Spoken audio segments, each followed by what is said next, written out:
Et c'est l'heure du buzz de l'été avec Guy Bironbaum. Bonjour Guy. Bonjour Aymeric. La présence de soldats sur les réseaux sociaux comme Facebook pose de plus en plus de problèmes. Oui, tout le monde se souvient sans doute des images extrêmement choquantes d'une jeune femme en uniforme de l'armée américaine qui pose un sourire triomphant aux lèvres devant des prisonniers victimes de torture. Cette femme soldat s'appelait Lindy England et la scène se déroulait dans la prison irakienne d'Abu Ghraib. C'est ainsi qu'avaient été révélés en 2004 les traitements dégradants infligés aux prisonniers irakiens par certains soldats américains. Et bien comme la bêtise des hommes avec un H majuscule à homme est un éternel recommencement, c'est quasiment la même scène qui buzz sur internet. Cette fois c'est une soldate de l'armée israélienne qui pose devant des prisonniers palestiniens.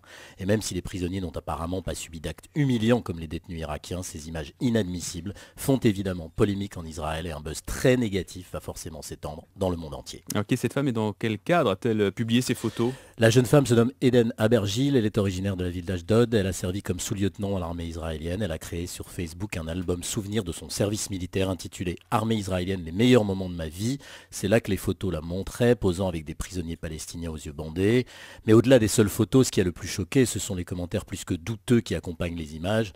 On trouve sur un blog israélien ces commentaires laissés sous une de ces photos par un ami de la jeune femme. Tu as l'air très sexy comme ça, lui écrit-il. Ce à quoi Eden répond, oui, je sais, lol. Vous savez, lol, c'est un éclat de rire. Quelle journée ça a été, regarde comme il. Et elle parle du Palestinien, complète bien mon image. Je me demande s'il est aussi sur Facebook.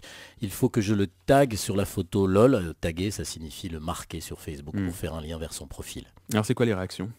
Eden Abergil a bloqué ce profil Facebook depuis que des blogueurs repris par la presse israélienne ont révélé cette affaire hier. L'armée israélienne, dans un communiqué, qualifie ses actions de laides et inhumaines et ajoute que les détails ont été transmis à la chaîne de commandement.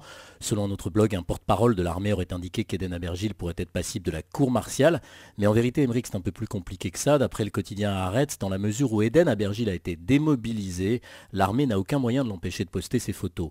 Alors que lorsqu'ils sont encore sous les drapeaux, les soldats n'ont absolument pas l'autorisation évidemment de publier des photos de ce genre sur Internet ou ailleurs. Et ces images, elles continuent évidemment, j'imagine, de circuler sur Internet alors même qu'elles ont été retirées par la soldate. Mais bien sûr, c'est un classique d'Internet. Avant qu'Eden Abergil ait tenté de rendre inaccessibles ces photos sur son profil Facebook, plusieurs blogueurs aient eu le temps et l'idée de les copier. Les photos circulent donc désormais sur Internet et elles vont y être diffusées, évidemment sans limite. C'est pas la première fois que l'armée israélienne a des déboires sur Facebook. Absolument, la dernière fois que l'on avait parlé de l'armée israélienne et de Facebook, c'était déjà pour de mauvaises raisons. En mai, on avait appris que des soldats avaient fini par livrer des secrets militaires à une très jolie israélienne, qui était en fait très probablement un faux profil créé par des espions du Hezbollah, une preuve tangible que la présence des soldats en service sur les réseaux sociaux, quelle que soit leur nationalité, peut poser un vrai problème en termes de sécurité.